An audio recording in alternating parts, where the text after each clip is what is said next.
Oke, baik. Bismillahirrahmanirrahim. Assalamualaikum warahmatullahi wabarakatuh. Alhamdulillahirabbil alamin wa bihi nasta'in wa ala umurid dunya waddin. Sholatu wassalamu ala asrofil anbiya'i wal mursalin Sayyidina wa maulana Muhammad wa ala ali Sayyidina Muhammad. Asyhadu an la ilaha illallah wa asyhadu anna Muhammadar Rasulullah. Raditu billahi robba wa bil islami dina bi Muhammadin nabiyya wa rasula. Rabbi zidna ilma wariyukhna fahma. Amin amin ya Allah ya rabbal alamin. Allahumma rizukna ya Rabbi fahma nabina wa khifdul mursalin wa ilhamal malaikatil muqarrabin. Oke, baik teman-temanku semuanya yang saya hormati, kita lanjutkan kajian kita. Pada hari ini kita ketemu seorang teosofis. Beliau ini salah satu cendekiawan atau ulama besar. Bahkan beliau pun juga dianggap sebagai wali. Kalau kita cermat Mula Sadra ini yang kita kaji malam ini adalah yang nanti di tangannya beliau itu melanjut gagasan-gagasannya yang sebelumnya itu sudah sudah digagas oleh Suhrawardi Ibnu Al-Maktul yang kemarin kita kaji. Jadi kan kalau Suhrawardi itu kan punya gagasan besar, yaitu tentang Al-Hikmah Al-Masrikiyah, yaitu adalah ciri khas orang timur, yaitu hikmah cahaya. Nah, nanti dikembangkan oleh Mula Sadra yang disebut sebagai hikmah al-muta'aliyah. Jadi beliau ini ada yang mengatakan adalah puncaknya intelektual atau puncaknya gagasan-gagasan yang sebelumnya itu pernah digagas oleh orang-orang timur atau oleh orang filosof-filosof sebelumnya. Jadi hari ini kita melihat puncaknya intelektual Islam itu seperti apa dan coraknya itu seperti apa, dan itu ada di tangannya Mula Sadra. Jadi beliau itu namanya adalah Muhammad bin Ibrahim Al-Khawami As-Serozi. Jadi lahir pada tahun 949 Hijriah. Nanti beliau meninggalnya itu 1050 Hijriah. Jadi umurnya itu agak panjang. Jadi nama beliau ini aslinya adalah Muhammad. Ayahnya namanya itu adalah Ibrahim. Al-Serozi itu adalah nama kotanya atau nama beliau itu dilahirkan. Jadi kenapa kok beliau dipanggil Mula? Itu adalah bahasa Persia. Jadi Maula ini istilahnya itu adalah tuan atau orang yang dihormati. Sedangkan Sadra itu adalah bukti bahwa beliau ini orang yang menguasai ilmu agama. Jadi kalau kita memakai kacamata logatnya Persia yang seperti tadi yang saya sebutkan, Maula itu bukti bahwa orangnya itu sudah ensiklopedis, ilmunya itu sudah masterpiece, kayak Imam Al-Ghazali yang punya kitab Ihya Ulumuddin yang itu sebagai bukti masterpiece-nya. Tapi Maula Sadra ini ilmunya itu sudah ensiklopedis, artinya beliau kalau menerangkan gagasan-gagasannya atau keilmuannya, beliau itu sudah menutup buku atau sudah tanpa buku, artinya ilmunya itu sudah menyatu dengan dirinya, dan artinya ilmunya itu sudah dikuasai olehnya, sehingga ketika beliau itu menerangkan mungkin kepada murid-muridnya dan lain sebagainya, beliau tanpa membuka buku atau beliau itu tanpa belajar lagi, karena sebelumnya beliau sudah lama belajar melalang buana, nanti akan saya ceritakan, dan beliau paham betul apa yang dikuasainya itu, sehingga ilmunya itu ensiklopedis. Ini kan menunjukkan bahwa beliau itu luar biasa dan ilmunya itu sudah menyatu pada dirinya itu sendiri. Ya kan, saya kan sering menyebut bahwa ilmu itu harus menyatu dengan subjeknya. Ilmu itu kan objek, ya kan. Nah, objek ini itu harus menyatu dengan subjek. Kalau kemarin kita meminjam Suhrawardi Ibnu Al-Maktul, ketika subjek itu sudah menyatu dengan objek, yang ada itu adalah swa objek. Jadi antara dirinya dan ilmunya itu adalah satu kesatuan. Jadi antara subjek dan ilmu pengetahuan itu tidak terpisah. Seperti halnya kemarin Suhrawardi, sebagaimana yang kita kaji hari ini di Mula Sadra, yang dikenal ilmunya itu ensiklopedis, artinya antara dirinya dengan ilmunya itu sudah menjadi unity atau sudah menjadi satu kesatuan. Nah, coba kita kalau belajar atau mendapatkan ilmu, kita pelan-pelan untuk menyatukan ilmu itu ke dalam diri kita. Kita tidak hanya mengetahui keadilan, tapi kita pun harus menjadi orang adil. Kita tidak hanya mengetahui kejujuran, tapi kita pun juga harus menjadi orang jujur. Nah, itulah yang disebut swa objek. Nah, jadi itu salah satu keistimewaannya Mula Sadra. Nanti dalam autobiografinya, Mula Sadra ini awal pendidikannya itu adalah di Ambu oleh orang tuanya. Karena orang tuanya ini dikenal orang besar dan orang yang terhormat juga, karena beliau, ayahnya Mula Sadra ini seorang menteri pada kerajaan dinasti Safawiyah, dan ayahnya ini yang namanya Ibrahim itu pun juga saat itu dikenal sebagai ulama. Jadi saat itu ulama itu pun juga berkecimpung di dunia politik atau menjadi menteri. Itu ayahnya Mula Sadra pada masa dinasti Safawiyah. Jadi dinasti Safawiyah ini adalah dinasti yang coraknya itu Syiah Asy'ariyah. Jadi karena kerajaan yang itu di Persia atau di Iran, maka itu tidak jauh dengan ideologi Syiah. Tapi teman-teman nggak boleh langsung infil atau langsung anti, jangan dulu. Tapi kita hari ini tujuannya adalah mengambil hikmahnya, ya, mengambil kebijaksanaannya yang ada di Iran atau yang ada di Persia, biar kita itu mengetahui bahwa ternyata kebenaran itu ada di mana-mana, tidak hanya di Arab, tidak hanya di Mesir atau tidak hanya di Indonesia, melainkan pun juga ada di setiap daerah yang itu perlu kita kaji, biar kita itu menemukan kebenaran atau kebijaksanaan. Termasuk kita hari ini kita lari ke Iran atau ke Persia. Nah, karena ayahnya Mula Sadra ini seorang menteri, otomatis pendidikannya waktu kecil itu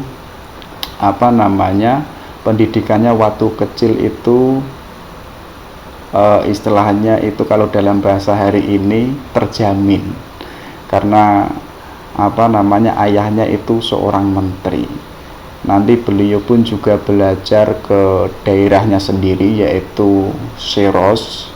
Akan tetapi dalam ceritanya, kabarnya itu Mula Sadra itu tidak kerasan atau tidak merasa puas belajar di kotanya sendiri. Mungkin karena pendidikannya kurang cocok, mungkin fashionnya Mula Sadra itu tidak pada bidang keilmuannya saat itu. Akhirnya beliau itu nanti lari ke Isfahan. Jadi Isfahan ini adalah salah satu kota yang saat itu menjadi pusat studi intelektual Islam saat itu, terutama secara umum itu di dunia Islam, yang itu saat itu dipegang oleh dinasti Safawi. Jadi di Isfahan ini Mula Sadra itu banyak berguru dengan para cendekiawan saat itu. Bahkan tidak hanya para ahli fikih, ahli hukum atau ahli teolog, melainkan semuanya itu ditemui oleh Mula Sadra. walaupun nanti guru-gurunya itu sangat banyak, nanti ada 3 guru yang itu menjadikan Mula Sandra itu menjadi fenomenal, atau ada 3 guru yang itu sangat fenomenal yang itu nanti merubah cara pandangnya Mula Sandra, dan sekaligus itu mempengaruhi cara pandangnya Mula Sandra. Akan tetapi nanti belakangan dari 3 guru yang fenomenal ini, nanti Mula Sandra itu mengembangkan keilmuannya, tidak berhenti pada gagasan atau ide-ide gurunya. Jadi 3 guru itu, yang pertama itu namanya Mirdamat. Jadi Mirdamat ini seorang cendekiawan yang itu ahli dalam bidang tasawuf atau dalam bidang sufisme. Dan Mirdamat ini dikenal juga menguasai teori iluminasi yang dulunya pernah digagas oleh Suhrawardi Ibnu Al-Maktul. Jadi corak pemikirannya Mirdamat ini yang sebagai gurunya Mula Sandra sifatnya itu adalah irfaniyah. Nanti juga beliau punya guru namanya itu Syekh Bahauddin. Syekh Bahauddin ini dia ahli fikih, ahli teolog, menguasai perbedaan madhab, ahli hadis. Artinya corak pemikiran keilmuannya Syekh Bahauddin ini sifatnya itu bayani atau tekstualis. Jadi pengetahuan yang itu sumbernya ada di wahyu atau di nas Al-Quran maupun Al-Hadis. Nanti beliau pun juga punya guru namanya Abdul Al-Khosim. Nah, Abdul Al-Khosim ini beliau dikenal sebagai seorang cendekiawan yang ahli dalam bidang filsafat. Jadi corak pemikirannya itu adalah burhaniyah, yaitu memakai rasio atau akal.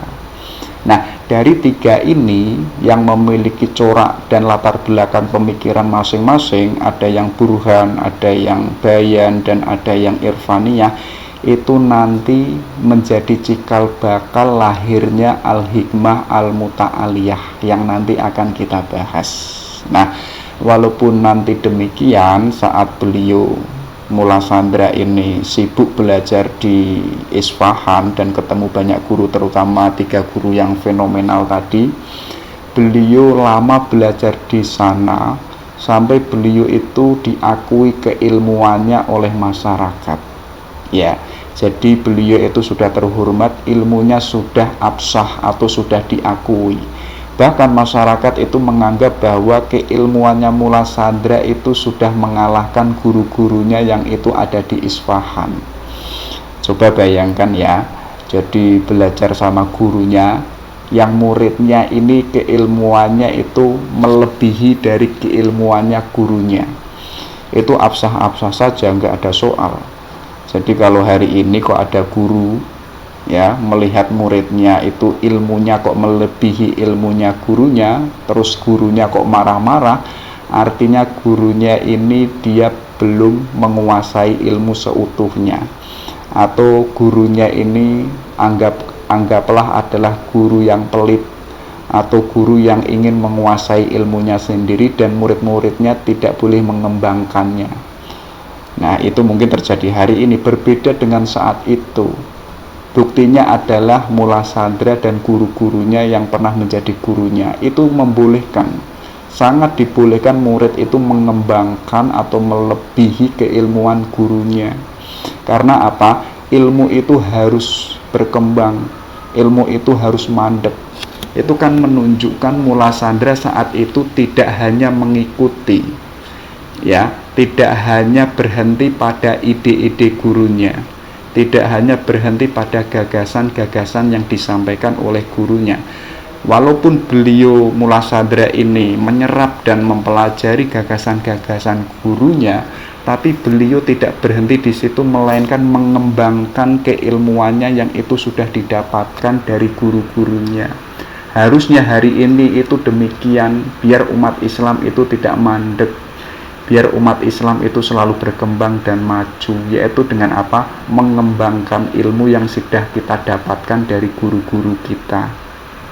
Nah, nanti dalam ceritanya beliau ini waktu di Isfahan juga, beliau ini kabarnya itu skeptis, seperti halnya Imam Al-Ghazali. Saat Al-Ghazali waktu hidupnya itu kan juga skeptis, merasa ada guncangan jiwa, merasa ada kegelisahan yang itu tidak ada jawabannya, bingung mencari jawaban di mana-mana, itu nggak ketemu. Itu sama halnya dengan Mula Sadra. Jadi kenapa kok beliau waktu itu skeptis? Karena melihat fakta-fakta, melihat yang terjadi saat itu terutama di Persia. Banyak para ilmuwan, terutama cendekiawan, yang itu gagasan dan ide-idenya itu hanya sebatas fisik atau hanya sebatas empiris. Jadi sifatnya itu berhenti pada materialisme. Itu yang menjadikan Mula Sadra itu bertanya-tanya, loh, kok cendekiawan hanya sibuk di soal materialisme? Kan ada yang lebih hakiki di balik itu. Dan beliau pun juga melihat para teolog atau para mutakalimin itu pun juga hanya mengagungkan, mengedepankan wahyu dan akalnya, dan dengan itu mereka itu sibuk berdebat tentang hakikat ketuhanan, berdebat tentang sifat-sifat Tuhan, esensi ketuhanan, wilayah-wilayah langit itu dikaji oleh para teolog. Sedangkan para teolog ini kakinya itu tidak pernah menginjak ke bumi, tapi ide-idenya itu di atas langit, menggagas Tuhan, keberadaan Tuhan dan lain sebagainya. Mereka sibuk di situ. Itulah yang menjadikan Mula Sadra kok aneh ya.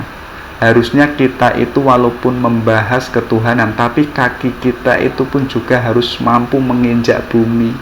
Artinya kita tidak lupa dengan realitas yang ada di dunia ini.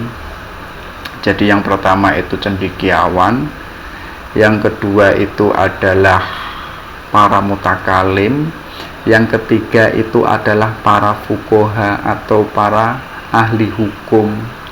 Jadi ahli hukum ini mereka itu juga hanya sibuk pada wilayah halal dan haram.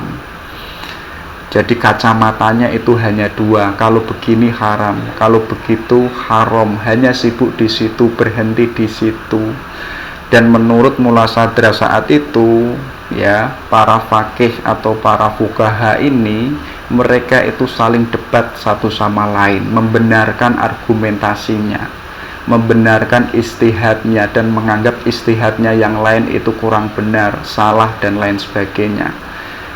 Dan yang lebih absurdnya lagi bagi Mula Sadra, para ahli fikih atau ahli fuqaha ini, para fuqaha ini mereka itu taklid, ya, tidak mengembangkan istihadnya sendiri atau tidak mengembangkan keilmuannya. Pasti yang diomongkan itu adalah sumbernya ini, dawuhnya ini, ucapannya ini dan lain sebagainya. Seakan-akan itu dirinya itu hilang, seakan-akan dirinya itu tidak kreatif, tidak ada keberadaannya, itu seakan-akan hanya mengikuti orang lain. Jadi kalau demikian kan seakan-akan kalau dunia akademik itu kan plagiasi, tidak kreatif, tidak menemukan ide-ide yang baru. Nah, itu yang menjadikan Mula Sadra itu skeptisme. Itu yang ketiga. Yang keempat yang dibaca oleh Mula Sadra kemudian adalah para filosof.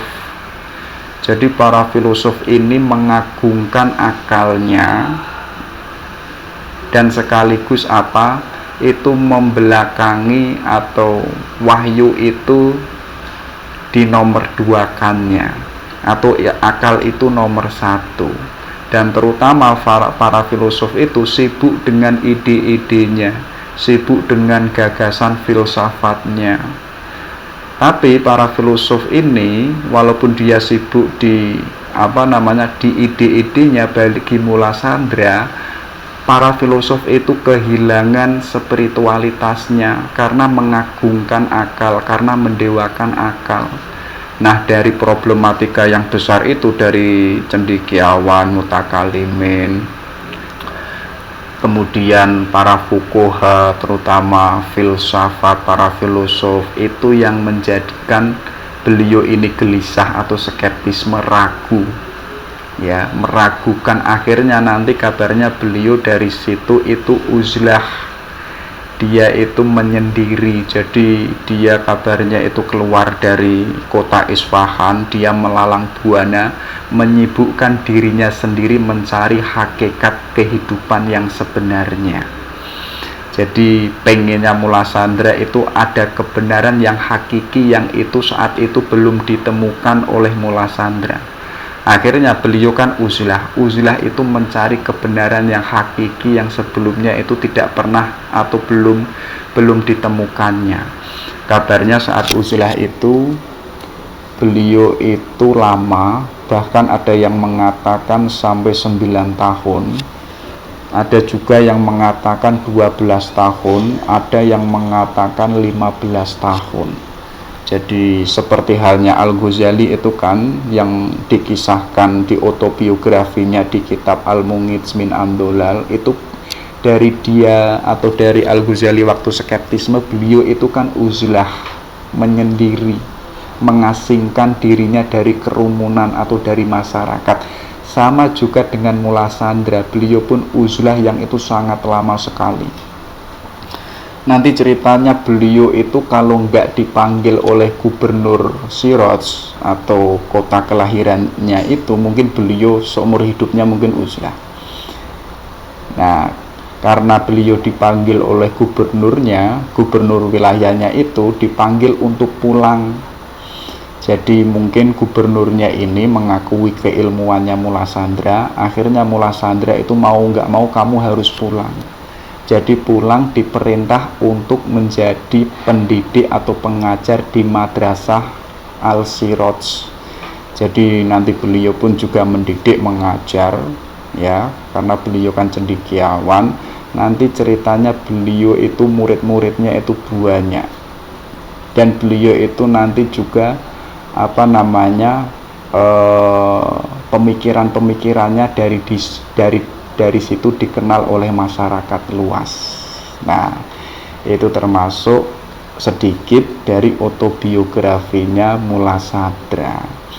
Nanti di berbagai perjalanan beliau, mulai dari kelahiran sampai beliau nanti meninggal, beliau pun juga di masa-masa studinya atau masa beliau belajar dan beliau itu mengajarkan ilmunya, beliau pun juga nanti di sela-sela waktunya beliau pun juga pergi haji. Kabarnya beliau itu pergi haji itu sampai 7 kali. Itu kan luar biasa. Dan uniknya saat beliau itu berangkat haji, beliau itu dengan jalan kaki. Jadi tidak memakai kuda, tidak memakai unta atau keledai, tapi dengan jalan kaki. Dengan tujuan apa? Dengan tujuan itu tazkiyatun nafas, sekaligus membersihkan jiwanya. Jadi sebelum sampai ke Ka'bah, beliau pun juga tazkiyatun nafas dari perjalanannya itu. Nanti walaupun demikian, nanti itu di hajinya yang ke-7 kalinya atau yang terakhirnya, beliau belum sampai ke rumahnya atau di kota kelahirannya, beliau itu meninggal dunia di kota Basroh, dan makamnya itu di sana, yaitu di kota Basroh, meninggal pada tahun 1050 Hijriyah. Jadi kalau kita cermat saat itu, di dunia barat, di tahun wafatnya Mula Sandra itu, di barat itu mulai muncul benih-benih era-era keemasan atau era-era peradaban, yaitu adalah peradaban modern yang nanti pada puncaknya itu kan meledaknya Renaissance yang ada di Florence. Sedangkan di tangannya Mula Sandra ini, setelah beliau meninggal, Islam itu surut, Islam itu mandek, filsafat sudah tidak dikaji, teolog sudah menjadi perbincangan, iluminasi hanya sudah menjadi diskusi. Jadi sudah tidak ada gagasan-gagasan yang brilian lagi. Jadi ada yang mengatakan setelah Mula Sandra ini dunia Islam itu surut atau dunia Islam itu mandek. Sedangkan di dunia barat mulai muncul benih-benih peradaban besar.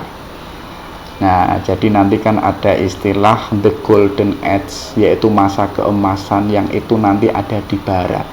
Sedangkan di dunia Islam itu berhenti di tangannya Mula Sadra. Ya, tapi nanti kita hari ini fokus mengkaji idenya atau yang dikenal itu hikmah al-muta'aliyah. Coba kita lihat ya, pelan-pelan. Jadi ini adalah ide yang sangat dikenal dari Mula Sadra. Kenapa kok disebut hikmah al-muta'aliyah? Jadi beliau ini mampu menyempurnakan sekaligus menggabungkan ide-ide yang sebelumnya. Jadi di dunia Arab atau di dunia Timur termasuk Islam itu kan punya gagasan tentang paripatetik. Kemudian iluminasi yang itu dipelopori oleh Suhrawardi Ibnu Al-Maktul. Kalau aliran paripatetik itu kan dimulai dari Al-Kindi, kemudian nanti Al-Farabi, dan kemudian disempurnakan atau puncaknya itu di Ibnu Sina. Itu kan perdebatan besar antara akal dan wahyu. Nah, nanti pun juga ada istilah teologi dan sufi. Jadi itu semua nanti digabung dan disempurnakan, lahirlah sebuah gagasan besar namanya itu hikmah al-muta'aliyah. Jadi beliau itu mampu mengadopsi berbagai macam intelektual atau studi yang saat itu yang itu menjadi corak pemikirannya orang Islam. Itu beliau itu diadopsi semuanya dan digabungkan menjadi satu, yang itu secara keseluruhan lahirlah yang namanya hikmah al-muta'aliyah. Artinya apa? Hikmah muta'aliyah ini adalah suatu gagasan atau sistem filsafat yang itu tidak hanya sebatas ide-ide atau filsafat paripatetik, tidak hanya sebatas teosofi yang disebut iluminasi, atau tidak hanya sebatas sufisme, melainkan muta'aliyah itu di atasnya itu melebihi paripatetik, melebihi iluminasi atau melebihi sufisme. Kenapa kok melebihi? Karena mampu menggabungkan filsafat paripatetik, menggabungkan teosofi iluminasi, dan mampu menggabungkan gnostik. Antara tiga itu dijadikan satu oleh Mula Sadra. Itu kan luar biasa. Artinya hikmah al-muta'aliyah itu adalah ilmu yang ilmunya itu lebih tinggi daripada ilmu sufisme, ilmunya lebih tinggi daripada ilmu paripatetik maupun iluminasi. Karena apa? Karena al-muta'aliyah ini adalah unity of wisdom, atau satu kesatuan dari gagasan-gagasan keilmuan sebelumnya yang itu pernah dikaji oleh para sufi, para filosof, para mutakalimin, para ahli hukum. Itu semuanya digabungkan, dijadikan satu di tangannya Mula Sadra. Nah, itu uniknya nanti di situ. Nah, coba kita lihat ya, kenapa kok al-hikmah al-muta'aliyah? Coba kita cek. Hikmah itu dalam filsafat Yunani itu kan cinta kepada kebenaran atau filosofia, atau dalam istilah lain itu love of wisdom, yaitu apa? Cinta kebijaksanaan. Jadi orang hikmah itu orang yang cinta kebenaran dan sekaligus cinta menghidupkan kebenaran. Artinya dirinya itu tidak hanya mengetahui kebenaran atau tidak hanya mencintai kebenaran, tapi pun juga mencintai atau menghidupkan kebenaran yang itu sudah dimiliki oleh dirinya itu. Jadi kebenarannya itu tidak hanya sebatas mengetahui, tapi kebenarannya itu bisa hidup. Coba teman-teman bayangkan, ada lampu di malam hari, tapi kok lampunya itu tidak hidup, artinya lampunya itu tidak bermanfaat, artinya lampunya itu tidak bercahaya. Kalau lampunya itu tidak bercahaya, artinya dia itu tidak hikmah atau tidak wisdom. Jadi orang yang wisdom itu orangnya tahu kebenaran dan mampu menghidupkan kebenaran. dirinya itu tahu posisinya di mana, tujuannya kemana, keinginannya untuk apa, keilmuannya itu mau mengarah kemana, dia itu tahu, dan tahu apa yang dia lakukan, yang dilakukan itu pun juga tepat. Jadi sesuai dengan porsi dan proporsionalnya, itu adalah hikmah. Jadi teman-teman kok bingung masalah hikmah atau wisdom, simple. Orangnya itu mengetahui dirinya harus apa, tujuannya mau kemana, yang dicari itu apa, dia tahu. Itu adalah orang yang wisdom atau orang yang bijaksana. Sedangkan al-muta'aliyah itu adalah sebagai yang tertinggi, yang melebihi yang lain. Jadi kebijaksanaan al-muta'aliyah itu tidak seperti gnostik, tidak seperti para sufi, tidak seperti para tasawuf, tidak seperti para peripatetik atau para iluminasi, tapi melebihi itu. Jadi ilmunya itu di atas itu. Kalau Al-Kindi itu punya gagasan tentang falsafah al-ula, atau semua ilmu itu punya derajat, tapi derajat yang paling tertinggi itu adalah filsafat, dan di atasnya filsafat itu adalah falsafah al-ula atau filsafat ketuhanan. Tapi kalau kita tarik di Mula Sadra ini, kita bisa mengatakan bahwa di antara kebijaksanaan yang itu sudah ada, seperti peripatetik, iluminasi, dan sufisme, dan di antara hikmah yang paling tertinggi itu adalah al-muta'aliyah, ya. Jadi ilmunya itu mampu menggabungkan dari gagasan-gagasan yang sebelumnya. Nah, itulah nanti gagasan otentik dari Mula Sandra. Kenapa kok beliau itu menggagas tentang itu? Tujuannya itu simple, yaitu apa? Untuk mengenal Allah yang sebagai Tuhan yang paling tertinggi, sebagai Tuhan yang paling sempurna, yang keberadaannya itu di luar jangkauan alam. Jadi dengan hikmah al-muta'aliyah ini, orangnya itu mampu mengenal Allah atau ma'rifatullah yang itu sebagai Allah yang tertinggi, atau Allah yang otentik, atau Allah yang apa adanya, yang itu tidak kita tidak kita campuri dengan ide-ide kita, tidak kita campuri dengan imajinasi kita. Kita hari ini kan mengenal Tuhan itu kan dari ilmu kita atau dari pemikiran kita. Itu menurut Mula Sandra, kalau kita meminjam al-hikmah al-muta'aliyah, itu bukan Allah yang tertinggi, ya, karena Allah itu tidak bisa ditangkap dengan imajinasi maupun dengan rasio. Nah, untuk agar kita mampu mengenal Allah yang itu paling sempurna, yang paling tertinggi, dan itu tidak mendiskreditkan Tuhan itu sendiri, jalannya itu dengan al-hikmah al-muta'aliyah. Biar kita itu mengetahui Tuhan yang apa adanya, tanpa kita kotor-kotori dengan gagasan-gagasan kita atau perspektif kita. Hari ini kan banyak definisi-definisi, istilah-istilah tentang Tuhan, iya kan?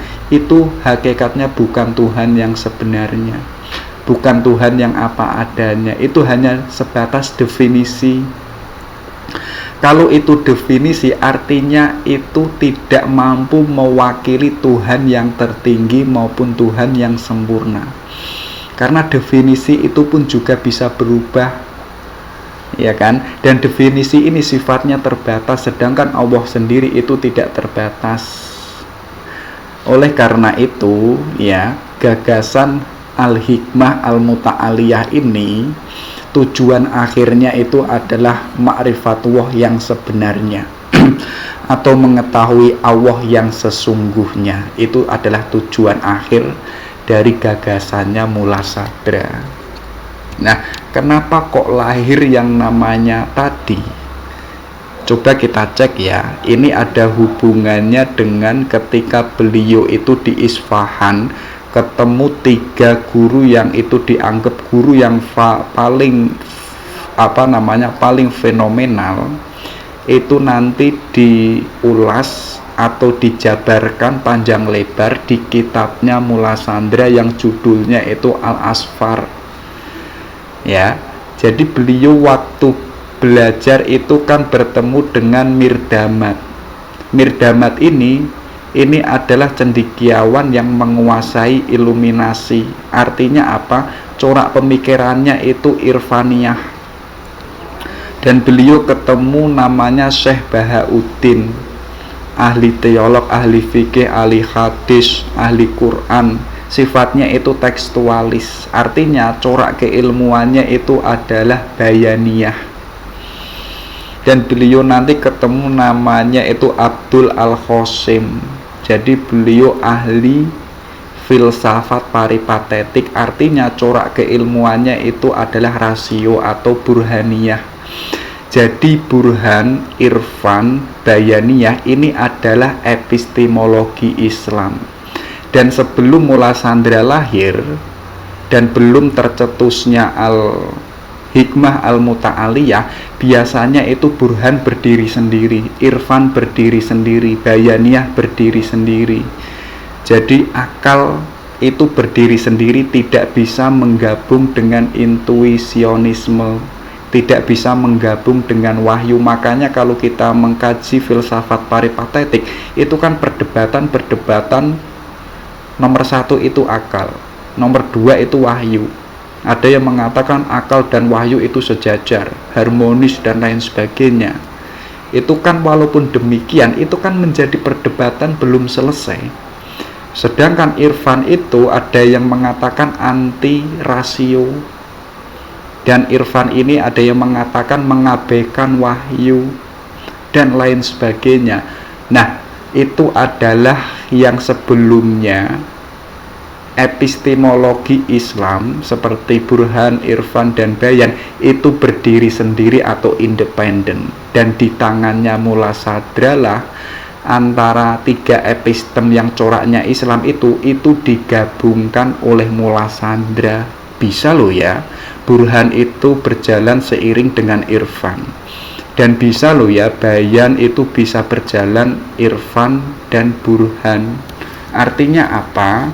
Kalau kita hanya sibuk di bayan, maka yang terjadi itu tekstualis.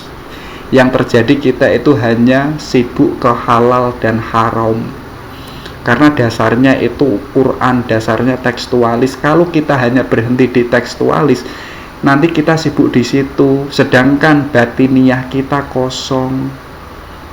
Sebagaimana para filosof sibuk di akalnya, tapi pun lupa dengan irfan atau wilayah-wilayah hati atau intuisi, akhirnya mendewakan akal atau menomorsatukan akal, sedangkan jiwanya itu kering, ya kan? Seperti irfan yang itu sifatnya batiniyah, ya. Kalau hanya titik fokusnya itu batiniyah dan melupakan akal atau melupakan bayan, yang terjadi nanti adalah batiniyah atau aliran batiniyah.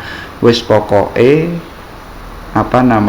sholat nggak apa-apa, puasa nggak apa-apa, sing penting aku beriman kepada Allah, ya kan? Nggak sholat nggak apa-apa, zikir juga nggak masalah, yang penting adalah mahabbatullah. Artinya itu adalah batiniyah. Kalau hanya berhenti di batiniyah dan melupakan bayaniyah, artinya itu pun juga konyol. Yang bayaniyah yang itu melupakan irfaniyah, itu pun juga kurang lengkap, ya. Harusnya apa? Harusnya itu burhan, irfan, dan bayan itu menjadi unity atau kesatuan yang itu harus dijalankan semuanya. Nah, itu di tangannya Mula Sandra, beliau itu mampu menggabungkan itu semuanya. Jadi Al-Hikmah tadi, Al-Muta'aliyah tadi, itu adalah kesatuan antara burhan, irfan, dan bayan. Nah, itu nanti dijelaskan oleh Mula Sandra. Jadi syariat yang benar itu hakikatnya tidak mungkin bertentangan dengan akal, karena syariat itu tujuannya kebenaran. Hakikatnya adalah mencari kebenaran. Akal pun juga hakikatnya mencari kebenaran. Syariat puncaknya moralitas, puncaknya adalah akhlakul karimah. Akal pun, filsafat puncaknya itu pun juga moralitas, menjadikan manusia punya budi luhur, punya akhlak yang luhur. Artinya apa? Kedua-keduanya itu memiliki tujuan yang sama, yaitu mencari kebenaran, yang itu adalah tujuannya finalnya itu ma'rifatullah, baik itu mengenal Tuhan, sifatnya maupun perbuatannya. Jadi walaupun jalannya itu berbeda-beda, warnanya ada hitam dan ada putih, tapi tujuan muaranya, hasil akhirnya yang diraih itu adalah Tuhan. Makanya kita itu nggak boleh saling salah menyalahkan. Kamu kok jalannya kemana, mau kemana? Kamu kok jalannya begitu, nanti kamu begini dan begitu. Kenapa kok sibuk di situ? Dan hari ini kita itu sibuk di merek atau sibuk di model. Sama-sama memakai motor, motornya punya merek yang berbeda-beda, kita sibuk mengatakan bahwa motorku itu paling benar dan motorku itu paling bersih. Kita sibuk di situ, tapi kita lupa tujuan motornya itu mau kemana, kita lupa di situ. Yang itu nanti pun juga dikritik oleh Mula Sandra. Jadi apa, kita nggak boleh berhenti di burhan saja, tapi pun juga kita harus irfan dan bayan, biar bisa mengenal Allah yang itu maha paling tertinggi, yang paling sempurna, yang apa adanya. Nah, dan sekaligus beliau itu menegaskan, seorang sufi ya, atau sufisme untuk bisa sampai kepada derajat kasaf atau derajat ekstase dan suhud, itu ditegaskan oleh beliau itu harus dengan menggunakan akal. Jadi seorang sufi untuk bisa menyatu dengan Tuhan, untuk bisa kasaf atau tersibaknya hijab-hijab yang sebelumnya itu tertutup, itu harus dengan menggunakan akal. Jadi akal itu tidak boleh kita hilangkan atau tidak boleh kita matikan. Karena apa? Kalau hanya menggunakan irfan saja atau sufisme saja, nanti takutnya yang terjadi itu batiniyah, disuruh jemput nggak mau, nggak pernah WA-an, ya kan, disuruh jajak ke nggak mau, tapi dalilnya itu yang penting aku jatuh cinta padamu. Seperti halnya hamba dengan Tuhan, sholat nggak apa-apalah walaupun subuhannya jam itu, walaupun subuhannya itu jam 9, tapi dalilnya apa? Yang penting hanya Allah lah yang satu-satunya yang menjadi Tuhanku. Itu kan absurd. Artinya dia memakai irfan tapi lupa dengan rasionya, dengan bayannya. Artinya apa? Seorang sufi yang itu bisa ke derajat ma'rifatullah atau ke mahabbatullah, itu jalannya dengan akal. Artinya apa? Peran akal itu nggak boleh ditinggalkan. Sedangkan akal ini itu bisa bercahaya dan bersinar, itu adalah didukung dengan syariat. Jadi syariat ini sebagai peta atau sebagai petunjuk biar akal kita itu tidak tersesat. Ya, kalau kita hanya menggunakan filsafat atau akal saja tanpa menggunakan wahyu atau syariat, ya nanti akal kita tidak bercahaya. Ya kan? Kenapa kok biar akal kita bercahaya? Ya kita harus menggunakan wahyu biar akal kita bercahaya. Ketika akal kita itu bisa bercahaya, nanti suluk, toreko, jalan menuju Allah itu akan jauh lebih mudah, akan jauh lebih mudah menemukan Allah yang sebenarnya. Jadi di kitabnya Mula Sandra yang judulnya Al-Asfar ini sebenarnya menegaskan bahwa kita nggak boleh hanya menggunakan satu saja. Kita harus menggunakan epistemologi Islam yang itu ada 3 jenis, harus kita gunakan semuanya biar kita bisa mengenal Allah yang sesungguhnya. Jadi memakai bayan, burhan, kemudian irfan itu bisa ketemu dengan Allah. dengan irfan, burhan, bayan itu pun juga bisa ketemu Allah. Tinggal cara kita bagaimana mengupayakannya atau mengoptimalkannya. Karena apa? Tujuan dari 3 epistem itu, mau ke kanan mau ke kiri, tujuannya itu pun juga Allah.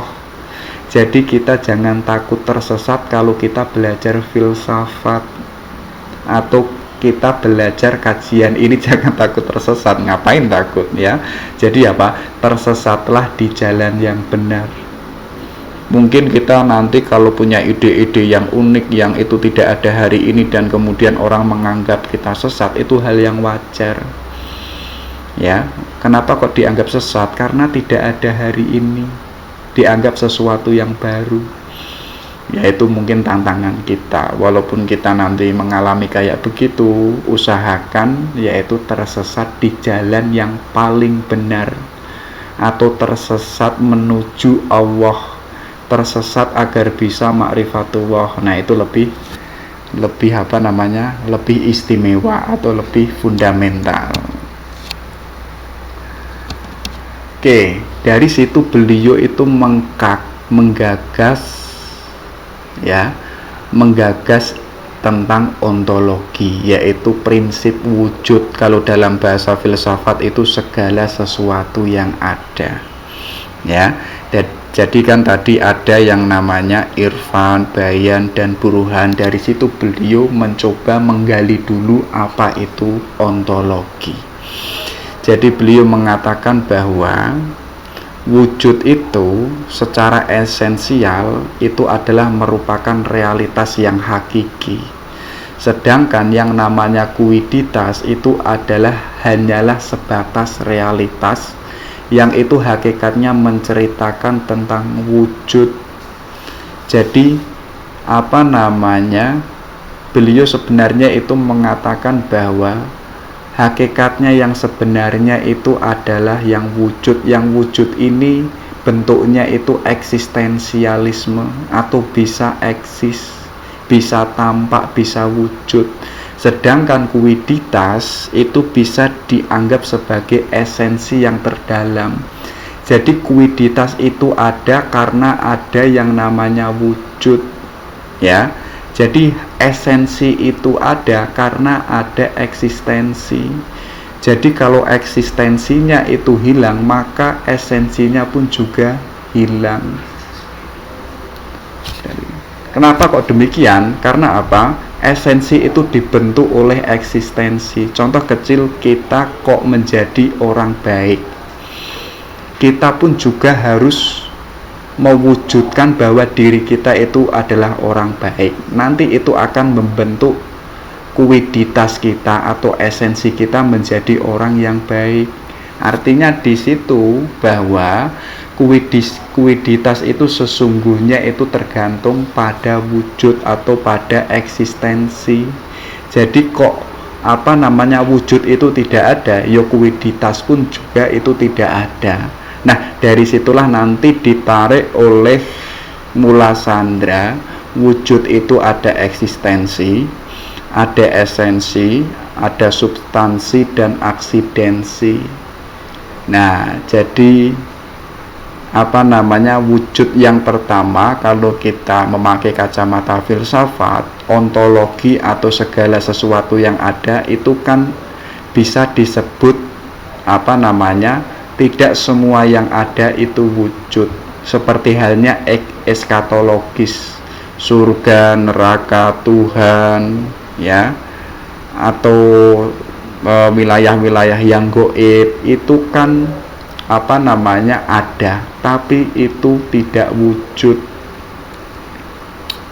Artinya apa? Wujudnya itu tidak nampak, wujudnya itu tidak nyata walaupun itu ada.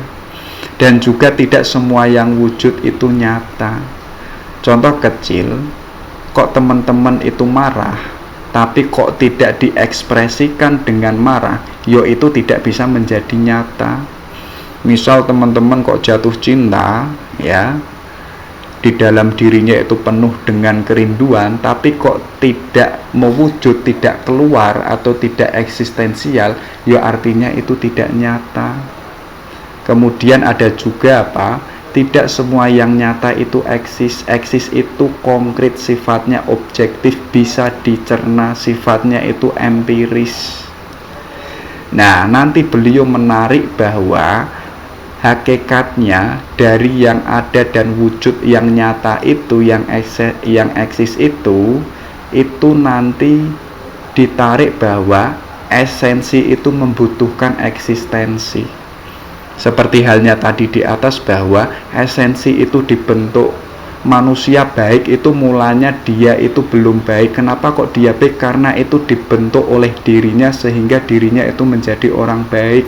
Artinya kebaikan di dalam dirinya itu bukan bukan produk yang sudah jadi. Kenapa kok hari ini kita menjadi orang jujur? Karena setiap hari kita itu melatih diri kita itu jujur. Artinya apa? Kebaikan kita itu dibentuk. Nah, kalau kita memakai kacamatanya Mula Sandra, kita baik dan buruk itu adalah bentukan, tergantung eksistensi kita itu apa. Jadi kita tidak boleh mengatakan aku ini baik kalau itu tidak eksis. Kita bisa dikatakan baik kalau wujudnya itu nyata. Nah, wujud dan nyata ini itu adalah eksis bahwa kita itu menjadi manusia yang baik, yang itu ada bukti yang empiris, yang itu eksis. Nanti di situ ditarik ada yang namanya substansi dan aksidensi. Ada yang esensi, ya, yang esensi ini dibentuk oleh eksistensi, kemudian substansinya itu apa, bahannya itu apa, kemudian aksidennya itu apa, sifatnya itu apa. Coba teman-teman ditarik ya, esensi, aksidensi, substansi, ya, dan aksidensi itu. Kalau itu ditarik ke dalam diri manusia, hakikatnya kita itu apa, substansinya kita itu apa, aksiden kita itu apa, kemudian eksistensi kita itu apa.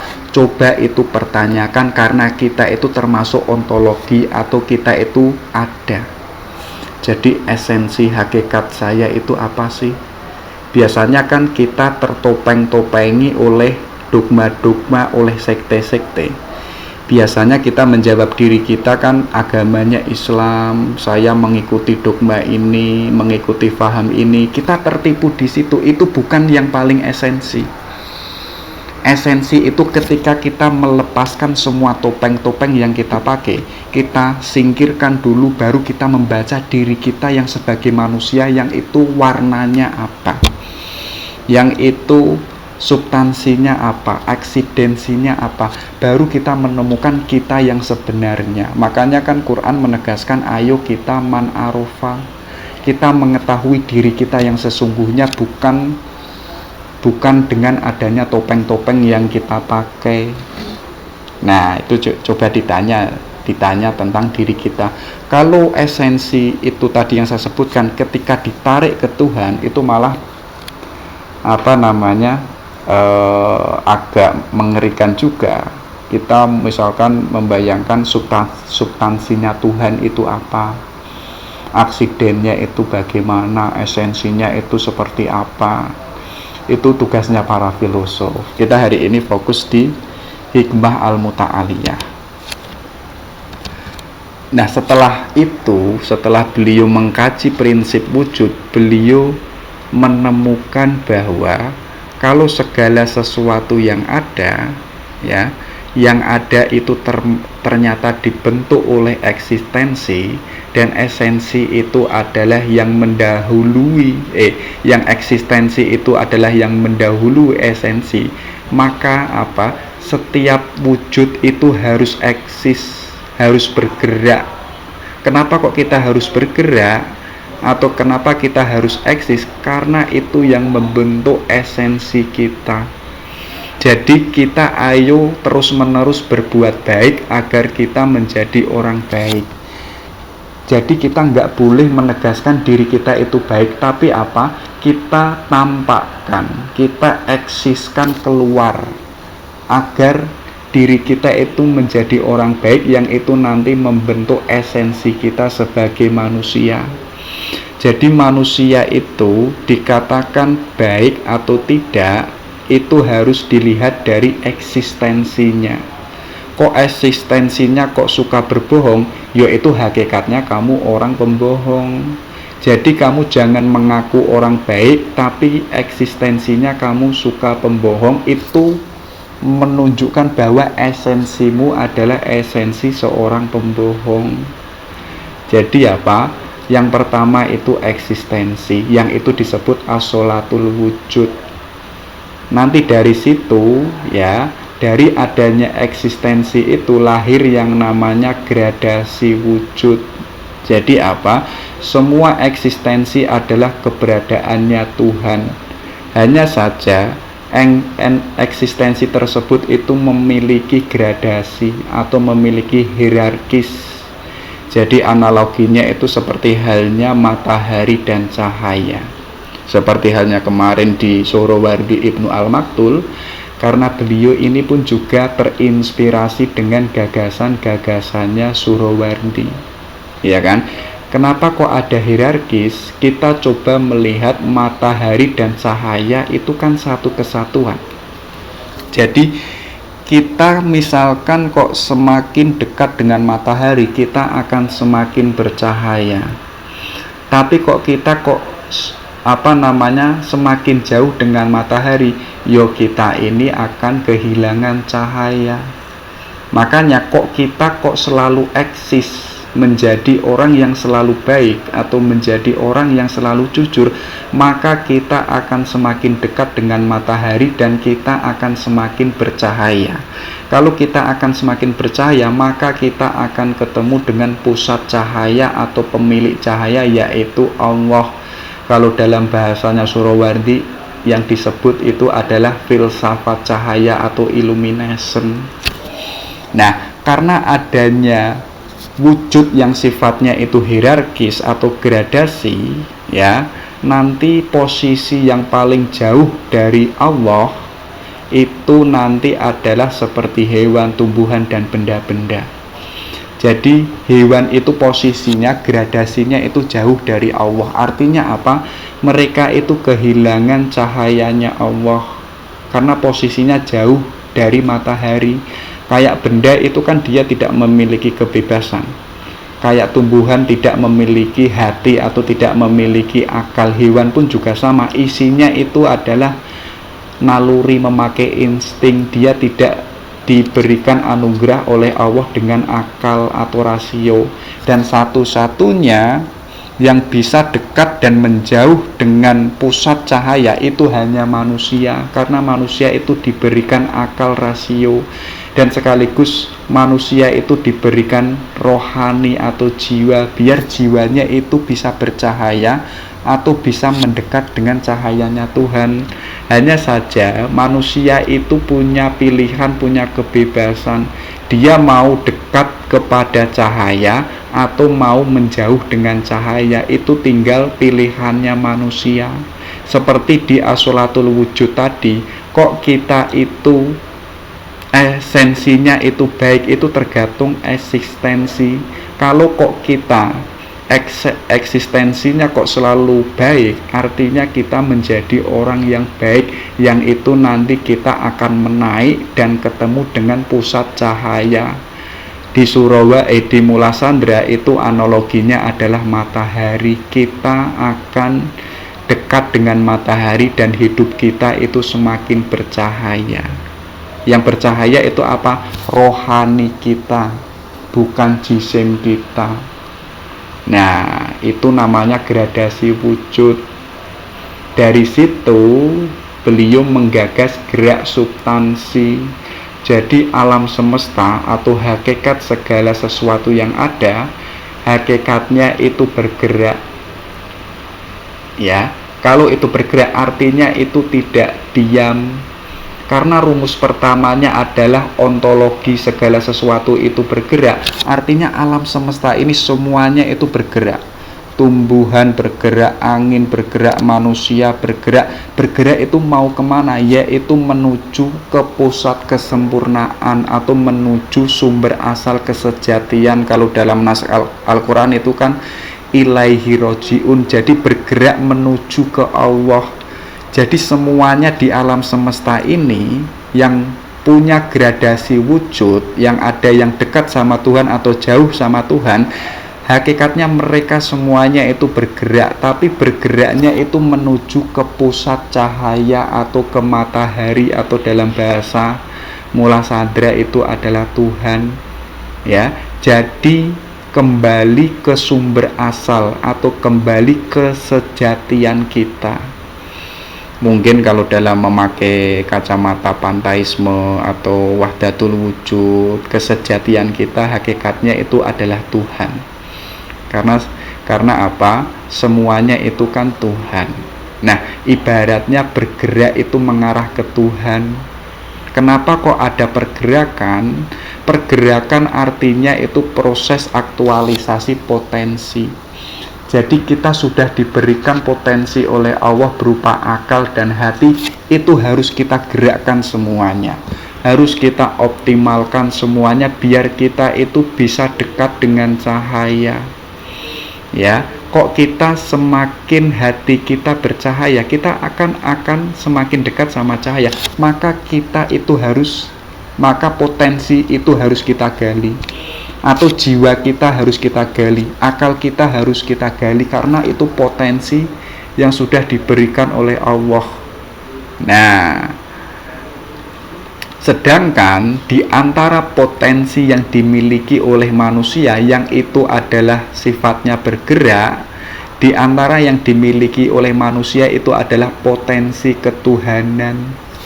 Jadi gerakkan seluruh potensi yang itu sudah dianugerahi oleh Allah biar nanti kita bisa ketemu kepada Allah. Itulah nanti yang tadi saya sebut puncak dari ide dan gagasan Al-Hikmah Al-Muta'aliyah, itu adalah bergerak menuju pengenalan ma'rifatullah kepada Tuhan yang sesungguhnya. Dan jalannya itu apa? Dengan potensi kita, akal kita, hati kita. Sedangkan Allah itu saking sayangnya pada kita, Allah kan memberikan wahyu, memberikan nas Al-Quran biar kita itu lebih mudah, lebih gampang untuk menyatu atau menuju Allah, kepada kesempurnaan atau kepada sumber asal muasalnya kehidupan. Jadi kita hakikatnya itu bergeraknya kemana? Yaitu kembali ke Allah, atau innalillahi wa inna ilaihi rojiun. Jadi ada yang namanya as-sholatul wujud, ya, dimana esensi itu dibentuk oleh eksistensi. Sedangkan as-sholatul wujud ini sifatnya itu gradasi. Ada yang jauh sama Allah, ada yang dekat sama Allah. Walaupun ada yang jauh dan dekat, sifatnya semuanya itu bergerak kemana? Yaitu menuju ke Allah, menuju ke sejatian. Nah, baru kita masuk ke jiwa. Jadi simpelnya jiwa itu adalah yang menggerakkan manusia. Jadi yang menggerakkan, kalau memakai kacamatanya Mula Sadra, yang menggerakkan itu jiwa, bukan akal. Kenapa kok kita bisa melihat? Karena kita punya jiwa. Kenapa kok kita bisa menyentuh? Karena kita punya jiwa.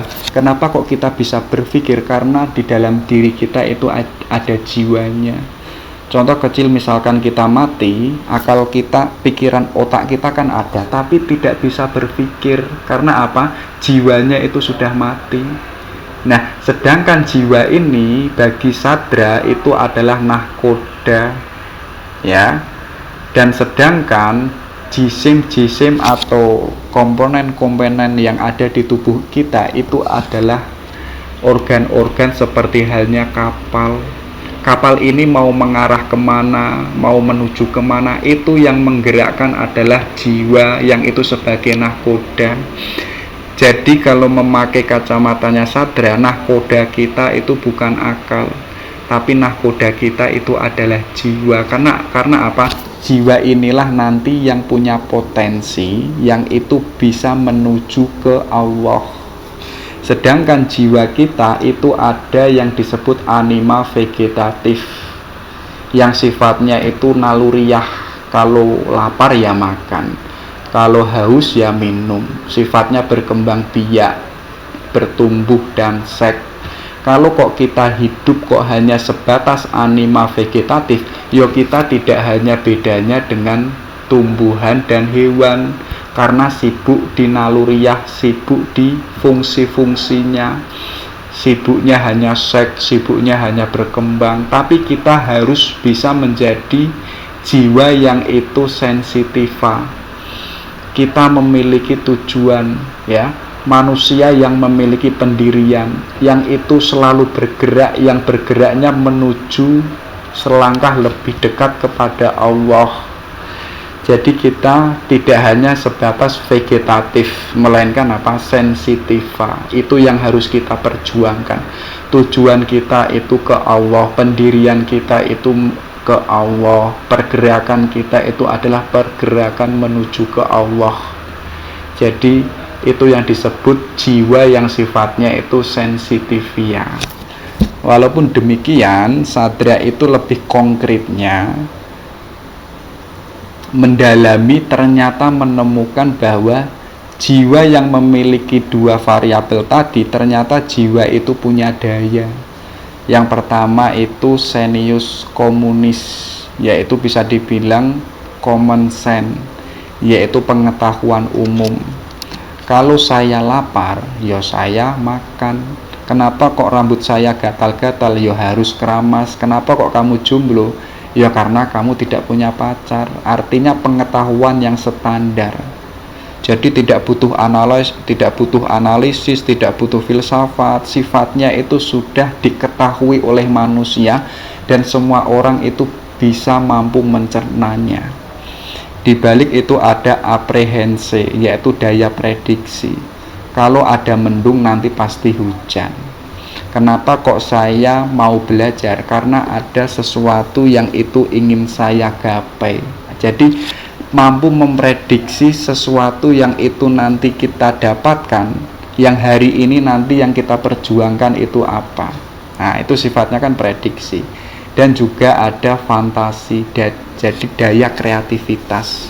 Jadi tidak hanya mengikuti, tidak hanya nremo ing pandum, tapi pun juga mampu menemukan sesuatu baru yang sebelumnya itu kita sudah menemukannya. Artinya penemuan kita tidak berhenti pada dawuh-dawuh atau pendapat-pendapatnya yang sebelumnya, tapi apa? Dengan kita mengembangkannya.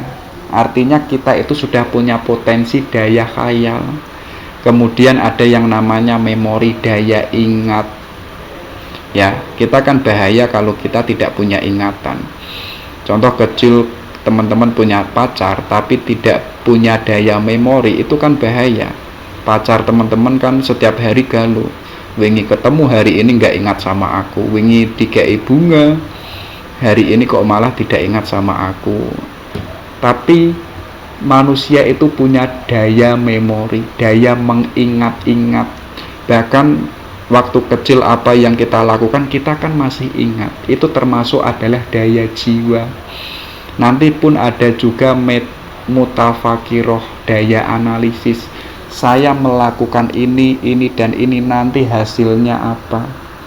Saya memperjuangkan ini nanti hasilnya apa? Saya mendekati cewek, saya sudah mendekati dengan versi ini, dengan jurus ini, nanti hasilnya apa? Oh ternyata ditolak juga, kan bisa juga kan. Jadi daya jiwa itu yang senius, komunis sampai mutafakiroh itu harus kita optimalkan, karena itu adalah potensi kita. Yang tadi dalam kacamata Sandra, yang itu mampu atau sebagai jalan agar kita itu bisa dekat sama Allah, atau kita bisa kembali yaitu ke pusat cahaya, karena kita sudah punya daya jiwa. Yang daya jiwa ini adalah pemberian dari Allah. Nah ini sedikit aja karena sudah banyak. Ada istilah yang namanya ittihad al-akil bil al-ma'kul. Akil itu adalah kita yang mengetahui, Makul itu adalah objek yang kita ketahui. Jadi kita yang mengetahui dan objek yang kita ketahui itu harus menjadi satu kesatuan yang disebut ittihad. Jadi simpelnya kayak begitu. Jadi tidak terpisah, tidak berdiri sendiri, melainkan apa? Sua objek, satu kesatuan, atau dalam bahasanya sufi itu ittihad. Coba dicek ya, itu saya ilustrasikan. Seandainya ada seorang perempuan yang itu sebagai objek yang diketahui, ya, dan perempuan yang saya ketahui itu hinggap di kepala saya, yang itu sebagai subjek yang mengetahui, karena saya yang mengetahui. Artinya di sana ada saya dan zat lain di luar diri saya, yaitu perempuan yang sudah saya ketahui. Ketika saya mengetahui dia, apakah ketika itu saya menjadi dia dan dia menjadi saya? Artinya antara saya subjek dan perempuan itu dia sudah menjadi aku, sudah menjadi satu kesatuan. Ya, dilanjutkan bahwa apakah saya dan dia melebur menjadi satu yang disebut ittihad, yang itu dalam bahasanya Mula Sadra adalah ittihad al-akil bi al-makul. Nah, coba yang perempuan ini tadi ditarik ke pengetahuan Allah, ya. Allah dijadikan objek yang kita ketahui, yang kita itu subjek yang mengetahui Allah. Nanti puncaknya apa? Kita ittihad, kesatuan dengan Allah. Nanti lahirlah yang namanya al-asfar al-arba'ah, yaitu perjalanan 4. Yang pertama apa? Perjalanan dari makhluk menuju al-haq. Karena tadi rumusnya adalah semuanya itu punya potensi gerak, ya. Manusia dan segala sesuatu ada, termasuk adalah manusia, itu harus berjalan kemana? Yaitu ke al-haq, yaitu ke Allah. Dengan apa? Dengan ibadah, dengan daya berpikir, dengan tazkiyatun nafas, dengan jalan bayani dan lain sebagainya tadi. Artinya apa? Seluruh perjalanan gerak kita itu harus mengarah ke langit atau mengarah ke Allah, biar kita bisa sampai ke Allah. Kalau kita itu bisa sampai ke Allah, nanti yang terjadi apa? Perjalanan dengan al-haq dan dalam al-haq. Al-haq ini adalah Tuhan. Jadi cara pandang kita itu adalah cara pandang Allah. Gerak kita itu adalah gerak Allah.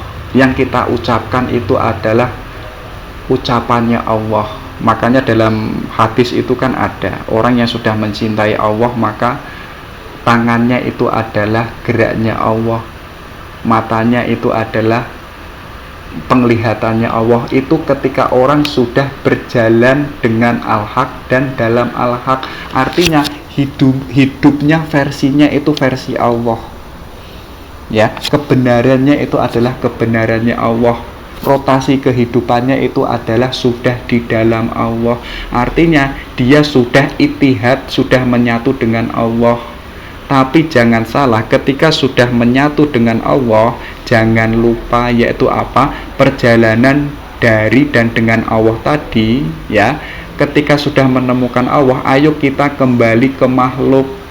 Kita sudah melangit dan sudah menemukan Allah, misalkan, kita jangan sibuk di langit atau jangan seneng-seneng di langit atau seneng-seneng dengan Allah. Kita masih ada perjalanan lagi, yaitu apa? Turun ke bumi. Kita temui lagi manusia-manusia yang mereka itu hakikatnya kan menuju ke Allah, tapi kita sampir mereka, ya. Kita kembali ke dunia dan bersama makhluk lagi. Artinya apa? Kita ketika kembali ke makhluk yang kedua, ya, kita itu sudah versinya itu adalah versinya Allah. Orientasinya itu adalah orientasinya Allah. Di situ nanti kalau dalam versinya Mula Sandra, yaitu adalah mengamalkan ilmunya, berdakwah, mengajak bareng-bareng, ya, mengajak bareng-bareng kepada semua makhluk. Ayo kita bareng-bareng menuju ke Allah. Hakikatnya tadi, hakikatnya kita itu bergerak, yaitu bergerak ke sejatian, menuju ke asal sumbernya, yaitu adalah Allah itu sendiri. Jadi kalau itu kita dibaca secara simpel, ayo kita ke langit, ya. Kalau kita sudah menemukan Allah, jangan lupa kita kembali. Kalau kita sudah kembali ke dunia, ayo kita ajak semuanya, yaitu kembali ke langit lagi, yaitu apa? Menyatu dengan Allah. Artinya apa? Semuanya itu kembali kepada Allah. Kalau memakai kacamata Al-Asfar Al-Arba'ah, itu ya. Ini yang terakhir. Jadi beliau mengatakan Tuhan itu tidak terbatas, tanpa ruang dan tanpa waktu. Namun Dia menjadi kecil sesuai dengan pemahamanmu. Kendati Ia akan datang sebatas kebutuhanmu, namun keluasannya sebatas harapanmu. Mereka yang yatim, Dia menjadi ayahnya dan ibunya. Mereka yang butuh saudara, Dia akan menjadi saudaranya. Mereka yang putus harapan, Dia menjadi harapan. Tuhan akan menjadi segalanya dan bersama seluruh manusia. Namun dengan syariat keyakinan dan kesucian ruh, maka apa? Cucilah hatimu dari segala keburukan. Cucilah pikiranmu dari segala pemikiran yang salah. Cucilah perkataanmu dari segala perkataan yang kotor. Karena apa? Karena Dia itu senantiasa menantimu dan memanggilmu di setiap lorong-lorong keheningan malam.